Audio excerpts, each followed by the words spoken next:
دنیا کے نقشے پر کچھ خواب ایسے ہوتے ہیں جو کاغذ پر بنائے جاتے ہیں اور وہیں پر ختم ہو جاتے ہیں، مگر کچھ خواب ایسے ہوتے ہیں جو ریگستان کے بیچوں بیچ ہریالی کا وعدہ بن جاتے ہیں۔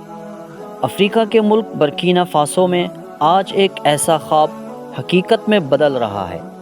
یہ وہ سرزمین ہے جہاں برسوں سے لوگ بارش کے ایک ایک قطرے کو ترستے تھے، جہاں خشک کھیت ہوتے تھے، جانور پیاس سے مر جاتے تھے اور بچے بھوک کے سائے میں پلتے تھے۔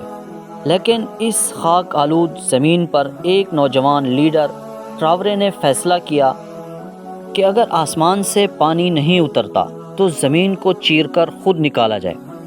ابراہیم نے اپنی کابینہ، انجینئرز اور کسانوں کے ساتھ بیٹھ کر ایک منصوبہ بنایا۔ اس منصوبے کو پورے ملک کی قسمت بدلنے کا نام دیا جا رہا ہے۔ منصوبہ کیا ہے؟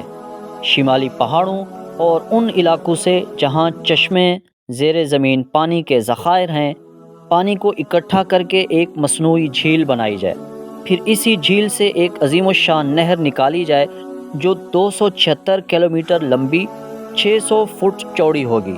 یہ نہر برکینا فاسو کے ایک کونے سے دوسرے کونے تک زندگی لے کر چلے گی۔ اس کے کناروں پر ہر 5 کلومیٹر کے فاصلے پر چھوٹی چھوٹی شاخیں نکالی جائیں گی جو پانی گاؤں کے کھیتوں تک لے کر جائے گی۔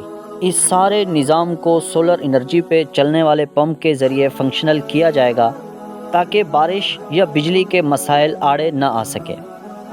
3 فیزز پر مشتمل اس منصوبے میں پہلے مرحلے کے اندر 100 کلومیٹر کھدائی ہوگی، جس پر پرانی کرینیں مشینری دوبارہ تیار کر کے استعمال میں لائی جائے گی۔ دوسرے فیز میں باقی 176 کلومیٹر کھدائی اور شاخوں کا جال بچھایا جائے گا تاکہ پانی دور دراز تک کے گاؤں تک پہنچ سکے۔ تیسرے مرحلے میں نہر کے ساتھ زرعی مراکز، بیج تقسیم کرنے کے یونٹس اور موبائل ٹریننگ سکول قائم کیے جائیں گے تاکہ کسانوں کو جدید زراعت کی ٹریننگ دی جا سکے۔ اس منصوبے پر قریباً $500 ملین لاگت آئے گی۔ حیرت کی بات یہ ہے کہ یہ ساری رقم برکینا فاسو اپنے قومی وسائل، سونے کی کانوں، قومی بچت اور عوامی چندے سے حاصل کی جائے گی۔ کسی عالمی ادارے یا قرضہ کے بغیر اس نہر کو مکمل کرنے کے بعد 5 لاکھ ایکڑ زمین سیراب ہوگی۔ زراعت میں 60% سے زائد اضافہ ہوگا۔ وہ ملک جو کبھی خوراک کے لیے دوسرے ملکوں کا محتاج تھا، آج برسوں میں اناج برآمد کرے گا۔ کسان کے کھیت میں سبزہ لوٹے گا، بچوں کے چہروں پر خوشی واپس آئے گی۔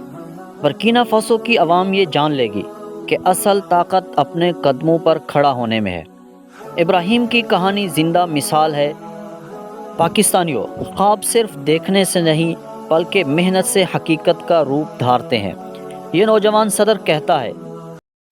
صدر کہتا ہے، ہمیں کوئی بچانے نہیں آئے گا، ہمیں خود ہی اپنی قسمت بدلنا ہوگی، اور وہ اس سوچ کو عملی شکل دے رہا ہے۔ صحراؤں میں بہنے والی یہ نہر صرف پانی نہیں بلکہ امید، خوشحالی اور خودداری کی علامت ہے۔ میرے پاکستانیوں، آپ کس کا انتظار کر رہے ہیں؟ اس ملک کو اللہ تعالیٰ نے کن کی نعمتوں سے نہیں نوازا؟ ہمیں بس مستفید ہونا نہیں آتا۔